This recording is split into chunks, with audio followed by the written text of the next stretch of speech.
시작하겠습니다. 오늘 6월 8일 하나님 나라 2PM 토요 줌 모임을 이제 시작하겠습니다. 오늘 제목은 어린아이의 찬미를 받으신다 하는 걸 가지고 말씀을 드리겠습니다. 마태복음 21장 15절에서 17절 말씀 제가 읽겠습니다. 대제사장들과 서기관들이 예수께서 하시는 이상한 일과 또 성전에서 소리질러 호산나 다윗의 자손이여 하는 어린이들을 보고 노하여 예수께 말하되 그들이 하는 말을 듣느냐? 예수께서 이르시되 그렇다. 어린 아기와 젖먹이들의 입에서 나오는 찬미를 온전하게 하셨나이다 함을 너희가 읽어본 일이 없느냐 하시고 그들을 떠나 성 밖으로 베다니에 가서 거기에 이와시니라. 이렇게 되어 있습니다. 근데 메시지 성경도 제가 한번 읽어봤는데 거의 대동소이한데 예수가 베다니로 떠나갈 때 뭐라고 나오는가 하면 예수께서 진저리를 내시며 돌아서서 그 도성을 떠나셨다. 진저리를 내시며 하는 이런 말로 이제 첨가해 놨더라고요. 그래서 이제 우리 지난주에 교제했다시피 성전이 뒤엎어지고 깨끗이 청소가 된 후에 이 갈 곳 없는 소경과 지체의 부자유자들이 예수께 나와서 치료를 받고 나아진 그 장면을 본 어린아이들이 호산나 다윗의 자손이여 하는 찬미를 드리는 장면이 이제 본문에 나오는 말씀이고 이번 교재의 주제입니다. 예수는 누구냐? 예수는 바로 이 어린아이들의 찬미를 온전케 하시는 분이다. 이렇게 말씀드릴 수가 있습니다. 우리 고등학교 다닐 때 이제 세종대왕이 훈민정음 창제하시면서 하신 말씀이 뭐라고 나오는가 하면 나란 말씀이 중국과 달라서 어린 백성이 뭐 니르고자 홀빼시도 이런 말이 쭉 나와요. 이게 무슨 말이고 하면 우리나라 말이 중국과 달라서 어린 백성, 어리석은 백성이 뭘 알리고 싶은 일이 있어도 제 뜻을 펴지 못한다는 이런 말이 있거든요. 오늘 본문에 나오는 어린아이들이라는 말은 바로 어린이라는 말이고, 어린이를 다른 말로 말하면은 어리석다 하는 말이죠. 우리 옛말에 어린이라 하는 말은 어리석은 백성을 어린 백성으로 이렇게 표현하고 있어요. 그래서 이 대목을 좀 주의해서 같이 교제하면 좋겠습니다.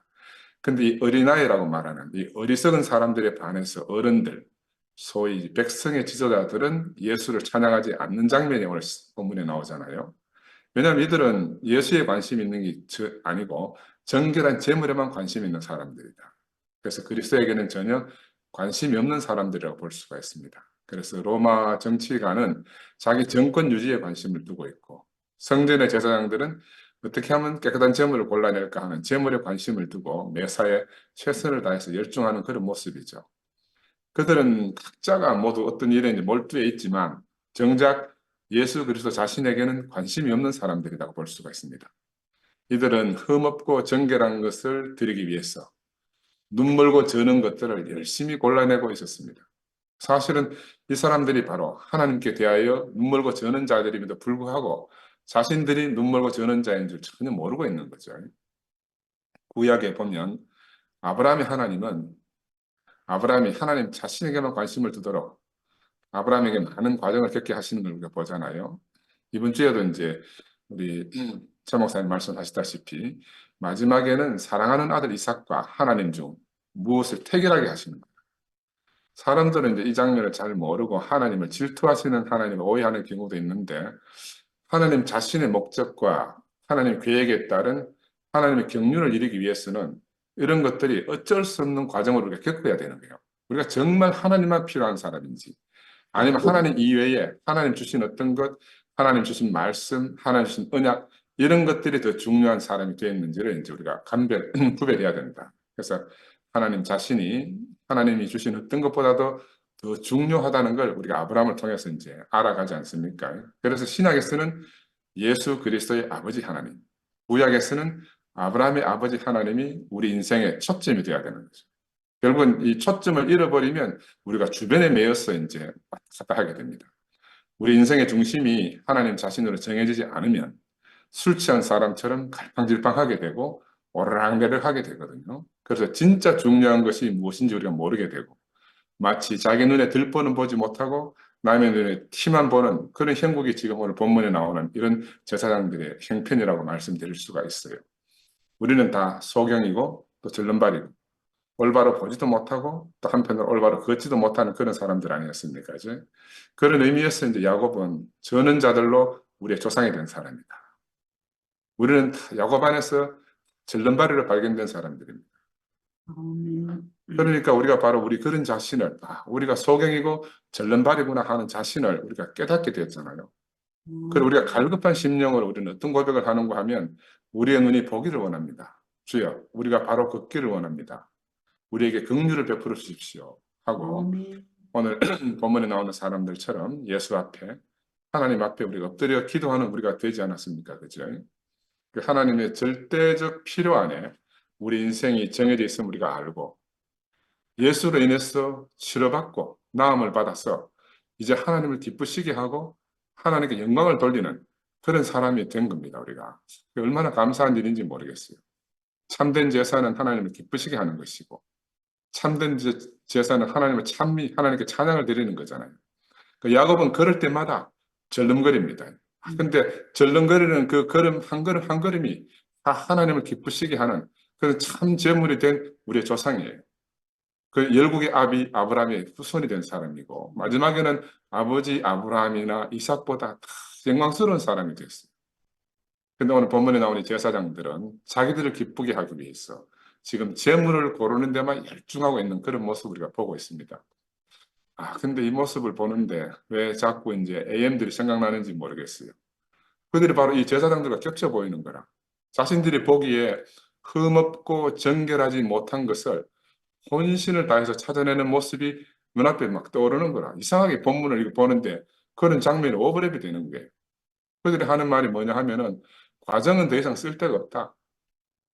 하나님이 아브라함과 이삭과 야곱을 어떻게 다루어서 하나님의 백성이 되게 했는지 예수가 과정을 겪은 그 보혜사 그 영으로 우리를 찾아오는 것 자체를 모두 부정하는 이런 현실이 된 거예요. 신문내 하나로 모든 것을 뒤집어 엎겠다는 이 홍위병식 발상이 참 처구니가 없고 우리를 향해서 막 개돼지로 폄하하는 모습이 자꾸 이 본문을 보는데 자꾸 떠오르는 거라. 야, 근데 이런 욕을 우리가 들으면서도 개라도 주인의 상에서 떨어지는 부스러기는 먹는다는 발로 스로보니게 여인이 그 가난한 스로보니게 여인이 깊이 생각이 나는 거예요. 그래서 도대체 성경은 어찌 우리의 모든 일들을 이렇게 세밀히 기록해 놓았는가? 우리 지난주 목요 모임의 교회 형제가 성경이 인생 해설서처럼 인생의 모든 것이 기록되어 있는 것 같아서 성경을 읽기 시작하고 교회에 나왔다는 그런 간증을 했지 않습니까? 그죠? 그러니까 이 성경이 알면 알수록 우리가 보면 볼수록 너무 놀라운 말씀들이 기록되어 있는 것 같아요. 이 제사장들은 하나님이 자신들을 싫어하신다는 것을 알지 못하는 사람들이에요. 그러면서 헛되이 재물을 성별하고 좋은 재물을 골라서 깨끗한 재물을 드리면 하나님 기뻐하실 줄 이렇게 착각하고 사는 사람들이죠. 그래서 요즘 아까 말씀드린 AM 교회를 보면 신문회를 하나 안 하나 늘 매일 매주 구별하고 있다는 거죠. 예수가 재물들을 사고 파는 성전을 뒤엎자 이 종교 당국자들이 분노했듯이 그들은 신문례를 바르게 하나하나 성별하면서 자신들과 같은 신문례 재물을 준비하지 못한 우리 투피엠 형제 자매들에게 분노하면서 그렇게 이제 막 험한 말들을 하잖아요. 이번 주 수요일도 뭐 여러분 방송 보셨는지는 모르겠지만 하여튼 막 강제적으로 막 신문례 하라고 안 하면 안 된다고 막. 저는 이건 뭐 너무너무 기가 찰 노릇이 지금 우리 앞에서 벌어지는 거예요. 우리 오늘 참석 못한 영수 형제도 신문례 안 하고 나간다고 막았었어 막 하고 가라고 그런 수모를 당한다 그러잖아요. 그 어떻게 돌아가는지 모르겠어. 2000년 전 제사장들과 종교 당국자들은 예수를 향해서 왜 네가 이 신성한 하나님 일을 방해하는가? 네가 감히 누구기에 성전을 뒤엎는 이런 일을 할 수 있느냐고 분노하고 있습니다. 그렇죠? 우리 AMS도 마찬가지입니다. 너희들이 감히 은혜도 모르고 이 목사님이 선포하는 신문례가 선포되는 것을 반대한다고 마치 성전을 뒤엎는 듯이 여기고 우리가 뭐 분노해서 지금 어쩔 줄 모르는 그런 게 뭐 어느 정도 가면 사그러드는 게 아니고 뭐 끝날 줄은 모르는 거예요. 그리고 그들 눈빛에서 나오는 광선총 우리 옛날 초창기에는 형제들이 가더라고 막 눈빛이 무서워서 막 옛날 과거 박근혜가 쏘는 눈총 있잖아요. 막 한 방 탁 쏘면 막 사람들 팍팍 엎어진다는 박근혜 눈총보다도 더 무서운 눈총들이 막 난리도 아닌 거예요. 왜냐하면 자신들이 보기에는 이 상상할 수 없는 일이 일어난 겁니다, 지금. 이 한 성전 안에서 우리가 따로 떨어져 나와가지고 투표이라는 걸 하고 있다는 이런 것들이 자기들로서는 상상할 수 없는 일이죠. 하나님 같은 분을 배신하는 이 상황을 용납할 수가 없다는 거예요. 야, 그런데 신기하게도 아이들은 바로 어리석어 보이는 이 백성들은 눈먼 자와 저는 자들이 고침받는 것을 보고 호산나 다윗의 자손이여 하고 찬미를 드리는 거예요. 바로 이것이 진짜 찬미잖아요. 참된 찬미. 호산나는 다른 말로 우리를 구원하소서 하는 말입니다. 우리가 바로 이런 병든 자들의 나아짐을 보면서 우리 또한 호산나 우리를 구원하소서 이런 고백을 하지 않을 수가 없는 거라. 왜냐하면 우리가 바로 눈멀고 우리 자신이 바로 저는 자들이었기 때문에 우리 앞에서 눈멀고 저는 자들이 고쳐지는 것보다가 더 기쁘고 감사한 일이 있을 수가 없는 거예요. 그래서 그러니 우리에게도 그런 똑같은 은혜를 베풀어 구원해 달라고 우리가 호산나 다윗의 자손이요 이렇게 이제 찬미를 드릴 수밖에 없는 거죠. 이렇게 어리석어 보이는 우리 형제 자매들은 안데르슨 동화에 나오는 어린 아이들이 임금님이 벌거벗었다 하는 걸 큰 소리로 외치고 있듯이 야, 이 영혼 없이 신문을 찬양하는 사람들 앞에서 호산나 다윗의 자손이여 하고 우리가 찬미를 드리고 있잖아요. 아멘. 그럼 이게 2000년 전의 일이 아닙니다, 지금. 2000년 전의 일이라고 과거의 일이라고 이렇게 말할 수가 없어요. 지금 있는 일이고 현재적인 일인 거라. 그리고 환자가 병이 나으려면 먼저 병식이 있어야 돼요. 그 자신이 병든 자라는 인식이 먼저 있어야 병을 치료할 수가 있는 거야. 의사의 일이라는 것은 그 다음에 있는 일이에요. 본인이 건강하다고 생각하는 한 아무리 명의가 와도 병을 치료할 수 없어요. 무용지물인 거야. 병식이 있어야 되는데 이 병식이 없으면 감당이 안 되는 거예요. 누가복음 5장 31절 32절에 보면 그런 말이 나오잖아요. 우리 이렇게 하는 말이 건강한 사람에게는 의사가 필요 없고 병든 사람에게만 의사가 필요하다. 나는 의로운 사람을 부르러 온 것이 아니라 죄인을 불러 회개시키려고 왔다. 이렇게 예수가 말하고 있는 거예요. 우리가 병든 자인 줄 알면 우리가 고침을 받을 수가 있는데 내가 병든 줄 모르니까 깨닫지 못하고 있으니까 병이 나을 방법이 없다는 거죠. 그들이 그때의 제물을 드리고 있는 곳에서 참된 제물을 드리는 예수 자신밖에 없다. 건강한 사람은 예수 자신밖에 없잖아요. 예수만 유일하게 건강한 분이라 말씀드릴 수 있고요. 지금 이 제사장들은 하나님 보시기에 온전한 백성을 자기들이 눈물고 저는 자들로 만들었어. 지금 신문 때도 똑같이 우리를 하여금 그렇게 만들고 있는 거죠. 그래서 예수는 바로 이 병든 백성들, 병식 있는 백성들을 고치고 있는 거예요. 자기가 병든 자인 줄 아는 사람, 자기가 눈먼 자인 줄 아는 사람, 자기가 저는 자인 줄 아는 사람을 고치고 있는 거죠. 이것을 본 자가 바로 어린아이들이고 이 어린아이들이 순전한 눈으로 호산나 다윗의 자손이여 하고 찬미하고 있습니다. 그래서 이 여기 나온 어린아이들은 다른 말로 말하면 아직 종교에 물들지 않는 순수한 사람들이다 이렇게 볼 수가 있잖아요. 이들은 아직 어리석고 어렸어. 아직 성경 지식이 없고 율법에 문외한이기 때문에 왜 이 짐승은 되고 저 짐승은 안 되는지를 모르는 거라 아직 지식이 없었어요. 그리고 제사장들이 왜 그런 짓을 하는지를 알 수가 없는 거야. 그들이 단순히 아는 것은 지금 눈먼 자와 저는 자들이 고쳐지고 있는 현실을 보고 있는 거예요. 이것보다 더 신기한 일이 없는 거예요. 어떻게 소경이 눈을 뜨고 절름발이가 고쳐지는가? 이건 너무너무 신기한 일이라는 거죠. 그래서 신봉사 눈 떴다 하는 것처럼 상상할 수 없는 기적들이 지금 눈앞에서 펼쳐지고 있는 것입니다. 그러니까 온 마을에 잔치를 해야 할 일들이 지금 자기들 눈앞에서 벌어지고 있는 거죠.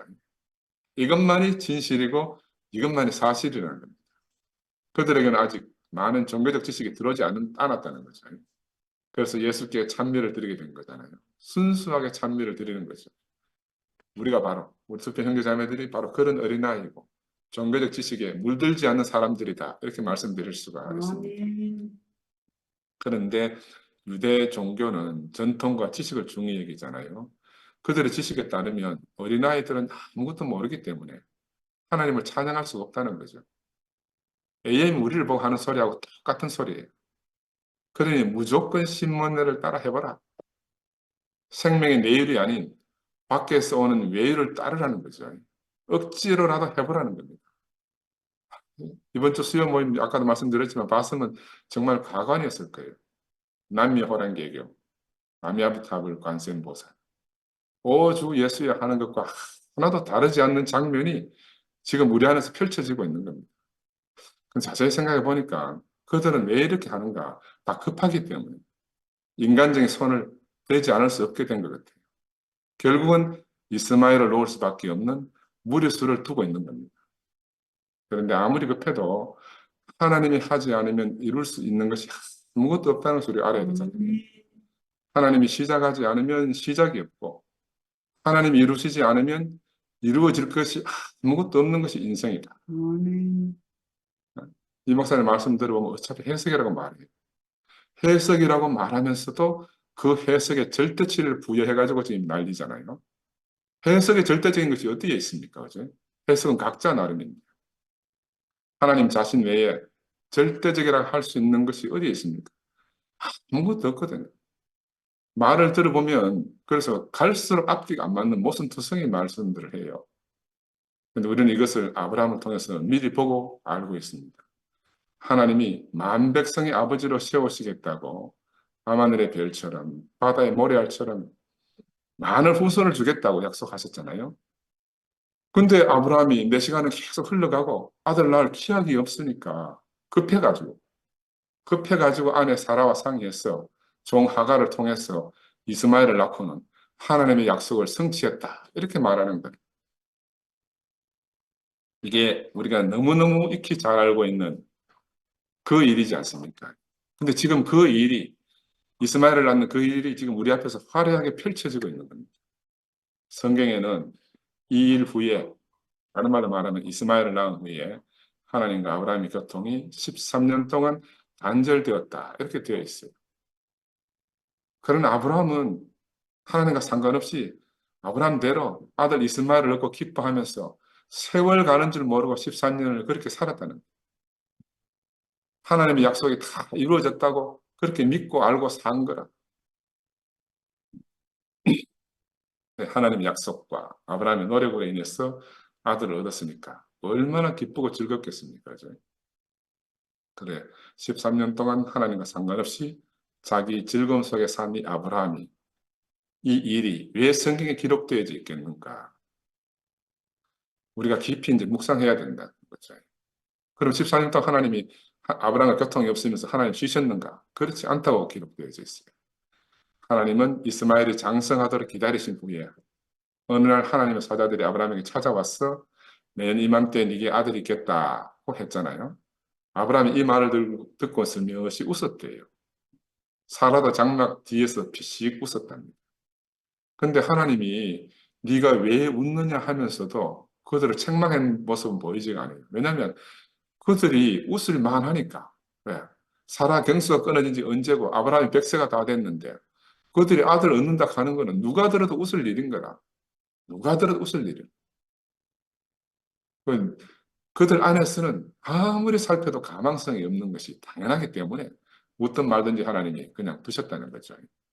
하나님 보시기에도 웃을 수밖에 없는 일이다라고 생각하신다는 거지. 이번 주 여호와 일에 이 하나님 보신다, 하나님 준비하신다는 말씀을 최 목사님 하셨는데 나는 최 목사님 보면서 참 신기해요. 이 모든 것이 끝난 한 사람, 아브라함과 같은 사람을 우리 안에 하나님께서 보내주신 거라. 이리 보아도 가능성이 없고 저리 보아도 가능성이 없고 자기의 가능성이 모두가 끝난 사람. 바로 이 태가 끊긴 아브라함, 사라 같은 한 사람 우리에게 보내주셨어요. 그러니까 자기도 소망을 가질 수 없지만 우리도 그 안에서 어떤 소망을 가질 수 없는 사람을 하나님 우리한테 보내주신 거예요. 근데 성경은 희한하게 자기 태가 끊어졌어도 이 아브라함이 아비멜렉의 집안에 끊긴 태가 열리도록 하나님께 기도를 하고 그 아비멜렉의 집안과 그 식솔들의 태를 열어줬다고 성경에 기록되어 있어요. 여러분 이거 성경 잘 안 읽어보면 잘 모를 수 있는데 이 말씀이 성경에 있습니다. 자기 태는 못 열어 자기 아들 없어가지고 전전긍긍하면서 오히려 남방에 내려가서 그랄 지방에는 아비멜렉에게 사로잡혀서 똑같이 누이를 갖다가 사라를 누이로 소개해가지고 아비멜렉이 사라를 취하려는 장면이 나오고 하나님의 꿈에 말리고 그래서 아비멜렉이 혼이 나가지고 아브라함을 찾아와서 네가 왜 내한테 이러느냐 하면서 막 부위 대해주고 책망하면서 돌려보내는 그런 장면이 나오거든요. 근데 그럴 때 이 아비멜렉의 태가 딱 끊겼다는 거예요.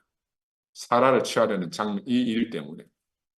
그래서 아비멜렉이 너 때문에 우리가 다 죽게 되었다 하는 이런 책망을 하거든요.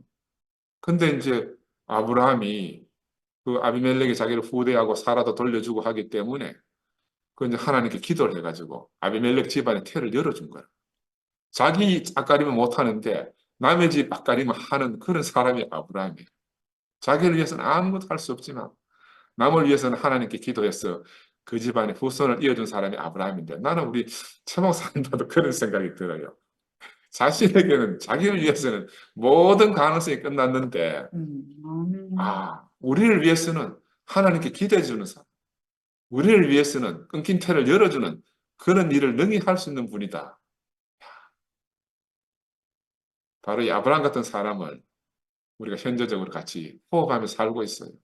어찌 보면 그의 인간적 무능함이 하나님의 전능하심을 100% 드러낼 수 있는, 우리 한철에 늘 간증하듯이 100% 하나님 말씀을 증가하기 위해서 비디오 녹화한다 하는 것처럼 하나님의 전능하심을 100% 드러낼 수 있는 사람은 그 자기의 가능성이 전무한 사람이라 되지 않습니까? 그래서 너무너무 좋은 밭인 이 최목사님들에게 보내주신 것 같아요. 그래서 앞으로 그 좋은 밭에서 얼마나 많은 열매들이 추수될 것인가 생각하면 아멘. 아브라함 열국의 아비가 된 것처럼 정말 맛있는 열매들이 열릴 것이 너무 소망이 되는 거예요. 내가 이러니까 꼭 하나님의 축복을 대신 막 해주는 그런 사람처럼 느껴지는데, 하여튼 저는 그렇게 보이는 거예요. 오늘 본문에 보듯이 세상의 종교 전문가들은요, 하나님을 찬양하려면 먼저 종교적 전통과 많은 지식이 있어야 된다. 이렇게 생각을 하거든요.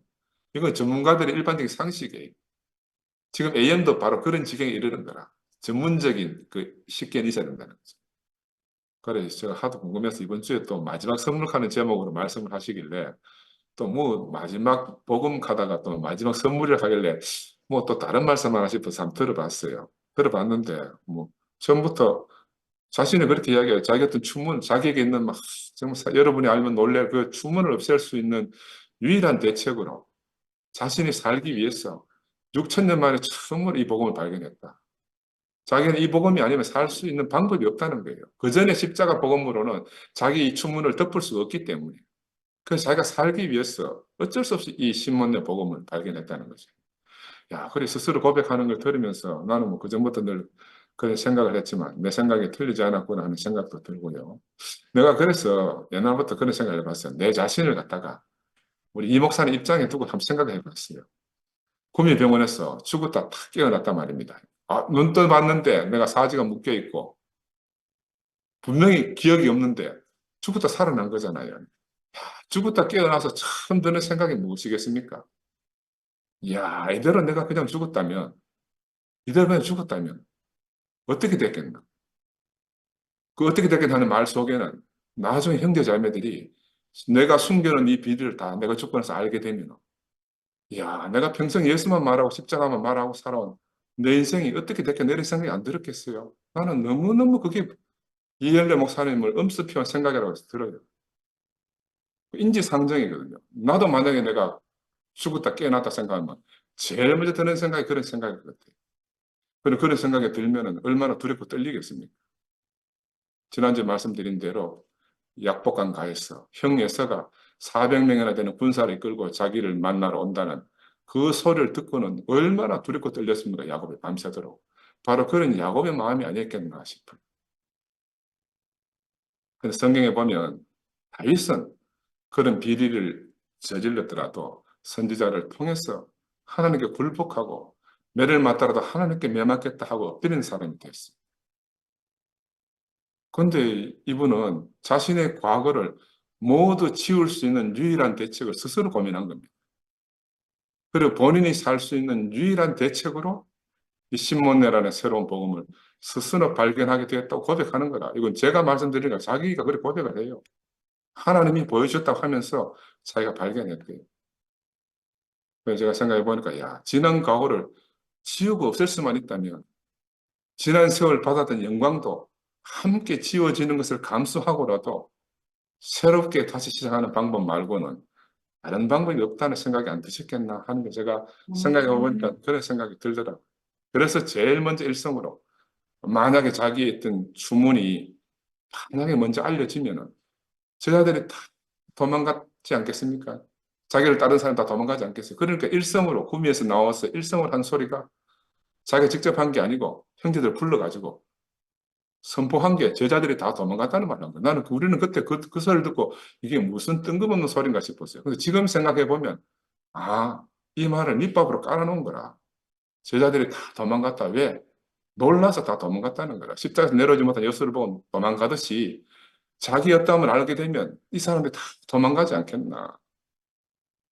미리 그랬으면 도망갔다 하니까 그 말을 들은 우리 형제 자매들은 우리는 그렇게 도망간 예수의 제자들과 우리가 달라야 하지 않겠다는 생각을 우리가 했잖아요.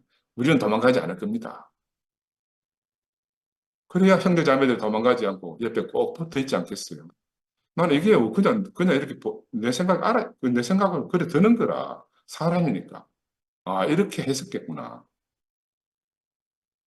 자신의 비리가 혹여 드러나더라도 자기를 버리지 않고 꼭 붙어 있게 하려면은 제자들이 다 도망갔다. 이런 말씀을 선포해야 되죠. 이런 말씀을 선포해야 되는 거예요. 나만의 내피셜이지만 나는 생각해 보니까 틀리지 않을 것 같아요. 왜? 사람은 거의 생각하는 게 똑같거든요. 삶의 패턴이 똑같기 때문에. 이 목사님은 평상시에 늘 그렇게 말씀하셨습니다. 자기가 살기 위한 길로 이 복음을 찾아오셨다고 그렇게 늘 말씀하셨어요. 누구를 위해서 이 복음을 찾아온 게 아니고 자기가 살기 위해서. 지금도 본인이 살기 위해서 이 새로운 자기 살 길, 이 신문내를 자기 전부를 걸고 외치시는 거라. 아마 혼자서는 너무 외롭기 때문에 함께 가자고 그렇게 외치는 것 같아요. 누구한테든 주문처럼 해보라는 거예요. 해보면 달라진다. 해봐라. 자기를 위해 외치고 있는 거라고 그러죠. 온통 관심이 자신에게만 있는데, 야, 과연 하나님과 그것이 상관이 있겠나? 하나님은 과연 어디 계시겠나? 그래서는 우리가 더 분명히 아브라함의 하나님, 우리가 우리를 시작하신 하나님을 기억해야 하지 않겠나? 아브라함 안에서 하나님을, 이 시작하신 하나님을 우리가 분명히 알고 살아야 된다. 저는 그래서 이런 생각이 들었어요. 우리 목사님이 상도에게 옛날에 상도야 네가 그러고 싶어 그랬겠냐. 네가 어쩔 수 없어서 그러지 않았겠냐. 그렇게 말씀하시던 그 말을 이제 우리가 이 목사님에게 돌려줘야 하지 않을까 하는 생각이 제가 한 주 내내 들었어요. 당신이 그러고 싶어 이러시겠습니까? 당신도 살아야 되니까 어쩔 수 없이 지금 이러고 계시지 않겠습니까? 하는 말을 나는 정말 돌려드리고 싶어요. 왜냐면 그분도 인생이고 나도 인생이거든요. 우리가 다르다 할 게 하나도 없는 사람이잖아요. 그죠? 그런데 이제 이 사태를 미리 아신 어떤 분은 더 뛰어난 지식이 있던 어떤 한 분은 우리가 아버지로 따르던 분을 자신은 아버지가 아니고 스승으로 따랐다 하시면서 이 무용지물처럼 되어버린 스승을 보기 좋게 무식하다고 놀리고 따로 나가서 재단을 차렸잖아요. 이번에 들어보니까 드디어 이제 독립교회교단에 등록을 했다고 합니다. 뭐 세금 문제 때문에 등록했다고 하는데 그렇지. 근데 결국은 다 이렇게 간격이 벌어지는 거예요. 처음에는 비슷하게 조금 약간 다른 것 같지만 시간이 지나면 지날수록 점점 우리가 벌어지게 되는 거라. 야, 근데 그렇게 발에 차인 분은 이 무식하다고 들은 말씀이 분해서 그런지 이번 주에도 그 말을 계속 곱씹는 거라. 누가 자기를 무식하다고 그렇게 버리고 갔다. 저는 뭐야, 한 뭉티기 돈을 내주어서 내보내놓고도 생각해보니 그게 억울한 것 같아요. 네? 무시하다고 나간 사람한테 돈도 한 뭉티기 또 막 불러가 한 뭉티기 쥐어줬잖아요. 그래서 야, 예나 지금이나 이런 것들은 다 어떤 전문적인 지식이 따라다니면서 생기는 문제 같아요. 예수에게 더 가까이 가기 위해서 생기는 일이라 하지만 좋은 의도 안에서 얻은 그 지식 때문에 이런 일들이 다 벌어지는 게 아니겠나 하는 생각이 들고 제자들은 스승으로 예수를 따랐기 때문에 당연히 예수를 버릴 수밖에 없잖아요.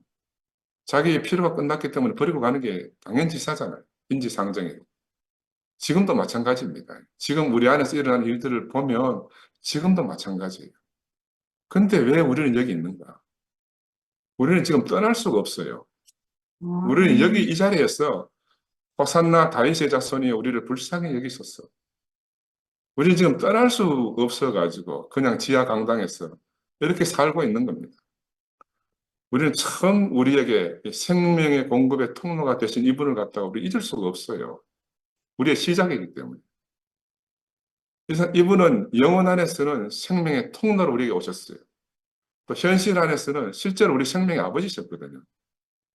지금 비록 얻길로 하더라도 우리가 참 첫 자리에서 받은 은혜를 우리가 잊을 수가 없습니다. 왜냐하면 우리는 다 그 첫 자리에서 나아진 사람들이에요. 나아진 사람. 이것이 우리가 부정할 수 없는 현실이거든요. 지금 우리가 잠시 떨어져 있는 것이지 우리가 영원히 버린 것이 아니고 영원히 떠난 것이 아니잖아요. 이게 차이라, 이게 차이. 그래서 이 생명이, 우리가 받은 이 생명이 더욱 온전히 그대로 유전될 수 있도록 그 살아낼 몫이 우리에게 주어진 겁니다. 비록 생명 안에서 나아졌더라도 우리가 자기 십자가를 치고 예수를 따를 직무가 우리 각자의 몫으로 새롭게 주어진 현실이다. 저는 이렇게 보이거든요. 그래서 다시 말씀드리면 세상 일에는 대부분 전문가가 필요해요. 근데 하나님 찬미에는 전문가가 있으면 안 되는 거라. 손을 대면 안 되는 거예요. 전문가는 항상 기술자이기 때문에. 하나님의 찬미에는 이 전문성이나 기술이 요구되지 않잖아요. 그런 찬미를 하나님 원치도 않습니다. 하나님 주신 생명, 그 생명 자체가 곧 찬미고, 꾸미지 않고 다듬어지지 않는 존재 자체가 바로 찬미인데, 사람이 또 다른 가치를 더할 필요가 없잖아요. 십자가면 십자가지. 거기에 왜 사람이 새로운 가치를 더해가지고, 뭐, 내려오니 안 내려오니 하는 이런 가치를 또 부여하는지 모르겠어요. 나는 이런 것은 하나님 연락지 못한다고 생각이 들어요. 이런 것들은. 유대교는 전문가들의 손에서 타락했고, 기독교 역시 전문가들 손에 넘어가면서 변질되었습니다. 지금 AM도 그렇게 변질되었잖아요. 다양성은 사라지고 획일화되고 굳어지게 되었습니다. 그래서 참 안타까워요. 생명은 굳어짐 속에서는 살 수가 없는데 우리가 아멘. 늙어진다 하는 것은 굳어지는 것입니다. 그래서 늙어지면 사람이 없잖아요. 그런데 성숙한다 하는 것은 부드러워진다는 겁니다. 우리 앞에 야곱을 보면요. 야곱은 130년이나 부드러워졌어요. 하나님이 깊이 다루고 다루어셔가지고 그 강팍하고 강팍하던 야곱이 더할 나위 없이 온유한 사람이 되었어요. 그 할아버지 아브라함이나 그 아버지 이삭과 비교할 수 없는 영광스러운 사람이 된 거죠. 그러니까 우리가 하나님 다루심 안에 있는 사람은 얼마나 그 인생이 향기나는 사람이 되는지 몰라요. 그래서 저는 이 야곱을 보면 내게도 소망이 생깁니다. 저는 정말 딱딱하잖아요. 내가 정말 굳었어. 이번 주에도 우리 마누라한테 얼마나 혼났는지 모릅니다. 늘 꾸중을 듣는 거예요. 늘 꾸중을 들어요. 분이엘에서 하나님과 씨름해서 엎어졌지만 그렇다고 야곱의 어떤 과정이 끝난 거 아니에요. 야곱은 그 이후에도 수많은 과정을 겪거든요. 우리가 예수의 구속함 안에서 사심을 받고 우리가 은혜로 생명을 받아서 나아짐을 얻었지만 날마다 또 지불해야 되는 십자가를 지불해야 되는 과정이 우리 앞에 있잖아요. 나하고 우리 집 사람 관계 속에서도 야 이게 야곱 안에서 내 인생이 발견되니까 야 내가 비록 하나님께 한두 팩 얻겠어 다리를 절룩거리지만 아직 내 천성 안에 있는 본성 안에 있는 이런 것들이 완벽하게 다루어질 때까지는 늘 이런 과정이 내게 있겠구나. 그래서 한편으로 씁쓸하지만 또 한편으로 야곱을 보면 내 안에 소망이 넘치는 거야. 내가 장차 이 야곱처럼 되면은 얼마나 내 인생이 영광스러워지겠나. 딱딱하고 굳어서 아내에게 늘 핀잔 듣고 하는 사람이지만 야곱을 보면 소망이 생깁니다. 130살 이 야곱이 바로 앞에 서서 축복하고 또 축복하는 그 모습을 보면 그런데 한편으로 신문내를 보면 희망이 없어요. 자기를 위해서 좋은 것은 술 먹고 혼자 좋은 것과 다를 바가 없잖아요. 내 이 말도 우리 마누라한테 많이 들었거든요. 함께 사는 사람에게도 선한 영향력을 미쳐야 되고 복을 빌어줄 수 있어야 하지 않겠습니까? 이게 이제 정말 제대로 된 그리스도인의 생활인데 늘 우리 아내에게 듣는 말이거든요. 아브라함은 혼자 좋으라고 하나님 부르신 게 아니잖아요. 그는 열국의 아비가 되기 위해서 하나님이 특별한 다르시만이 있었어요. 자신만을 위해서라 그러면 그 전에 셋이라는 사람도 있고 에녹도 있고 노아도 있었어요. 그런데 이 사람들은 각자 선한 사람들이고 각자 자기만의 필요 안에서 하나님과 만난 사람이지만 아브라함만 위하기 위해서 하나님 부르신 게 아니고 열국의 아비가 되기 위해서 아브라함을 부르신 거라. 그러니까 혼자 좋으라고 아브라함을 부르신 게 아니다. 그래서 앞에 말한 이 세 사람은 다 선한 사람들이지만 아브라함하고는 다르다. 혼자 구원받는 데는 온전할지 모르지만 아브라함처럼 만 백성의 아비가 되기 위해서는 혼자만 좋아서는 되지 않는 거잖아요. 우리가 이 말씀을 깊이 묵상해야 됩니다. 이번에 제가 이탈리아 여행을 갔다 오면서도 1월 날 이제 가톨릭 예배를 집전하는 성전에 한번 들른 적이 있어요. 근데 가서 보니까 성전 형식이 그대로 남아 있어. 우리가 말은 못 알아듣는데 그냥 뭐 성경 본문을 쭉 읽는 것 같아요. 그 신부님이 나오셔가지고. 그다음 성수도 막 뿌리고, 그 다음에 또 성체를 탁 나눠주면서, 우리 같이 가던 여행 가는 사람들도 가톨 신자들 나가서 받아 먹고, 그러니까 다 끝나는 거라. 언어가 통하지 않아도요, 형식 안에서 다 통하고 지나가는 거라. 그 줄 서서 비스켓처럼 생긴 조각 하나 받으면 예배를 다 드린 게 되는 거죠. 그런데 우리가 이런 것들을 어떻게 하나님을 섬기고 하나님을 기쁘시게 하겠습니까? 이게 외형적 기술이라 말씀드릴 수가 있잖아요. 구약 시대에는 의식적인 제사를 지내려고 하다 보니까 기술이 필요했는지 모르지만 그래서 아론의 자손들을 제사 전문가들로 하나님 특별히 임명했잖아요. 그래서 지금 시대가 바뀌었습니다. 예수께서 오셨고 예수는 제사 전문가들의 상을 뒤엎어버리고 오늘 어린아이들의 찬미를 온전케 하시려고 왔다. 이렇게 되어 있잖아요. 그래서 기술 전문가가 아니라 어린아이들이 필요하다 하시면서 지금 성 밖으로 나가시는 장면이 본문의 장면입니다. 그래서 찬미 전문가들, 제사 전문가들은 어린아이들의 찬미를 꾸짖었지만, 어리석다고 꾸짖었지만, 바로 예수님은 그들의 찬미를 온전케 하신 분이다. 자, 오늘 AM 이야기 하는데, AM도 찬미 전문가들 작품 같아요. 어린아이들의 찬미가 사라졌어요. 꾸며 만든 것들이 활개치는 거라. 아무리 순진한 어린아이라도 이 찬미 전문가의 손을 싹 거쳐가지고, 예를 들면 그냥 한번 외쳐봐, 따라서 해봐, 선포해봐, 하는 이런 꾸며 만짐을 통해 가지고 간장 입 떨어지는 아이, 말 금방 배우는 아이들한테도 가서 막 신문내 하라고 그러고, 야, 정령화된 이 신문내를 외치는 가관이 펼쳐지는 그런 것이 됐잖아요. 야, 그 신문내라는 학대, 이게 지금 실제로 어떻게 보면 학대를 학대. 이 학대가 당연시 되는 놀라운 과학적 세계가 지금 교회 안에서 펼쳐지고 있습니다. 근데 신약의 찬미는 전문가가 필요 없습니다. 왜냐하면 의식이나 예법이 아니기 때문에. 오로지 눈먼 자와 저는 자들이 고쳐지는 것을 보고 호산나 다윗의 자손이여 하는 것만 필요하잖아요. 이런 찬미는 어린아이들만이 거리낌 없이 할 수 있는 겁니다. 다른 말로 말하면 어리석은 백성들만이 할 수 있는 겁니다. 야, 예수는 이제 이런 것들을 떠났어. 진제를 내면서 오늘 메시지 성경에 보니까 예수가 진제를 내면서 떠나간다 그러잖아요. 진제를 내면서 이 만들어진 세계를 떠나서 아버지 하나님이 더 이상 가실 수 없는 곳을 떠나가지고 성 밖으로 나가셔서 베다니에 이루하셨다. 이렇게 되어 있어요. 여러분 우리가 베다니 잘 알지 않습니까? 베다니는 어떤 곳인가? 바로 오늘 본문으로 말하면 베다니는 예수가 유하는 곳이고 예수가 유하시는 곳은 예루살렘 성전이 아니고 바로 베다니다. 이렇게 말하고 있어요. 자세히 보면 하나님도 그 아들 예수와 함께 지금 유하고 계신다. 이렇게 볼 수가 있습니다. 이 베다니에는 시몬이라는 사람이 살고 있어요. 이 시몬은 문둥병 환자라고 우리가 불리는 것을 알지 않습니까? 그는 한때는 문둥병 환자였다가 어느 때인가 예수에게 고침을 받았을 거로 추정되는 그 사람이 바로 시몬이라는 사람이죠. 또 나사로가 사는 곳이기도 합니다. 그는 죽었다가 예수를 말미암아 다시 살림을 받은 사람이잖아, 그죠?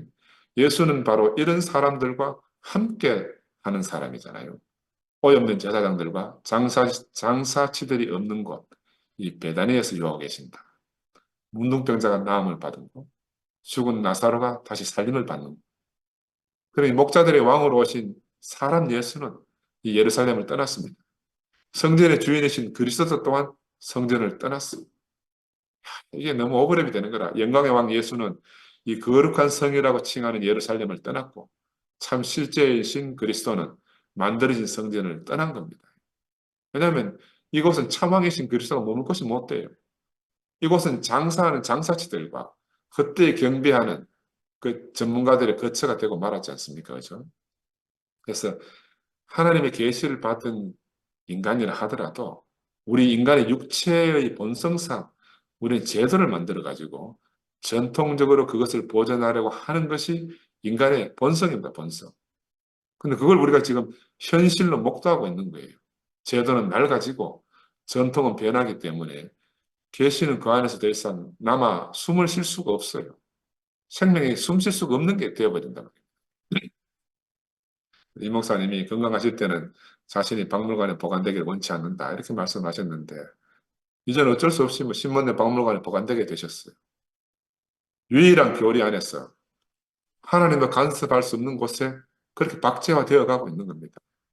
너무너무 안타깝고 슬픈 일이지만 한편은 어쩔 수 없는 일이라고 보여지고 시간이 흐르면 이 전통이나 제도나 신조는 마치 매미 허물처럼 껍데기와 흔적만 남게 된다고 바로 이엘레 목사님 자신이 옛날에 말씀하실 때 말씀하셨어요. 매미는 날아가서 나뭇가지에 붙어서 노래를 부르는데 사람들은 그 껍데기인 전통과 의식만 붙들고 경배하며 오늘 일하고 있다고 본인이 그렇게 말씀하신 거라.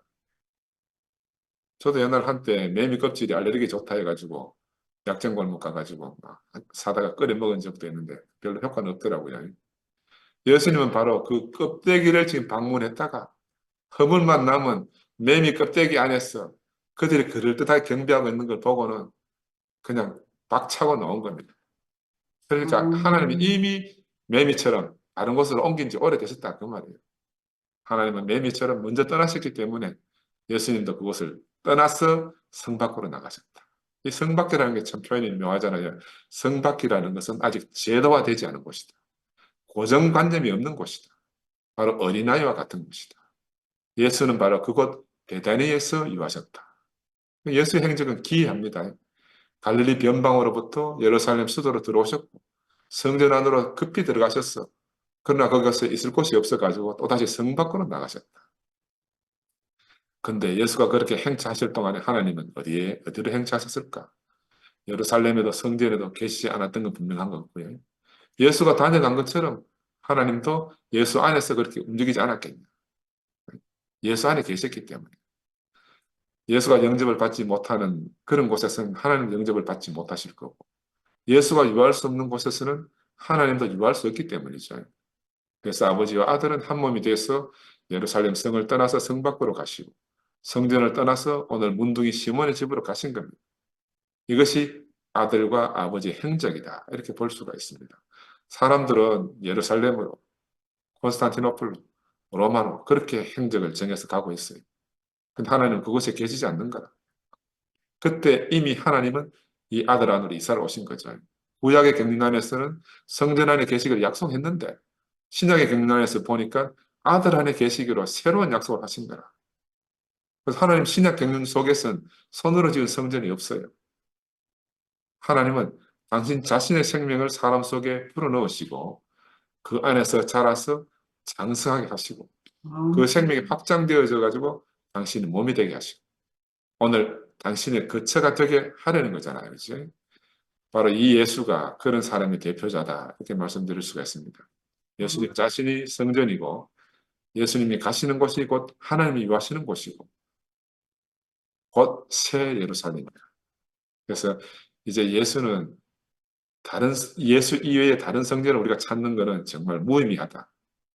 예수는 예루살렘과 성전의 타락을 확인하신 후에 성 밖에 있는 베다니로 가셨어요. 예수는 2000년 전에 이미 이것을 확인했기 때문에 근데 우리는 지금 이제 그걸 확인하는 거라. 우리는 지금 그걸 확인하고 있어요. 이게 참 아이러니입니다. 그는 손으로 지은 성전을 떠나신 지 오래됐습니다. 다시는 그 전으로 돌아오실 필요가 없으시기 때문에 이제 아들 안으로 가셨고 아들은 이제 우리 안으로 오신 거예요. 아멘. 이게 너무너무 놀랍습니다. 하나님은 우리 안으로 거처를 정하시기 위해서 먼저 허망한 것을 확인하셨습니다. 그가 확인한 건 허망한 것들밖에 없어요. 우리도 확인해 보니까 허망한 것들밖에 없는 거라. 제도나 전통은 하나님을 보존케 할 수가 없어요. 입으로 외치는 구호만으로는 하나님을 담을 수가 없어요. 그것으로는 하나님은 붙들어 놓을 수가 없는 거라. 하나님은 스스로 거처를 정하시는 분이죠. 하나님은 생명이시기 때문에. 그래서 이 생명은 사람이 만든 것들 안에서 붙잡히지 않는다. 이 말씀 우리가 정말 많이 들었습니다. 그런데 지금 사람 손으로 붙들려고 하고 있는 거죠. 이게 내 말이 아닙니다. 이 목사님이 건강하실 때 이 말씀을 수도 없이 하셨어요. 수도 없이. 그는 예수는 하나님은 영원히 아들 안에 거하시고 바로 이 아들에게 잡히신 분이죠. 종교는 이미 2000년에 다 끝났잖아요. 예수는 그 종교의 끝남을 확인하시고 그것을 떠나셨어요. 그것에서 죽임 당하셨고 완전히 떠난 거예요. 죽임 당했기 때문에. 그래서 유대교보다 더 나은 종교는 이제 없습니다.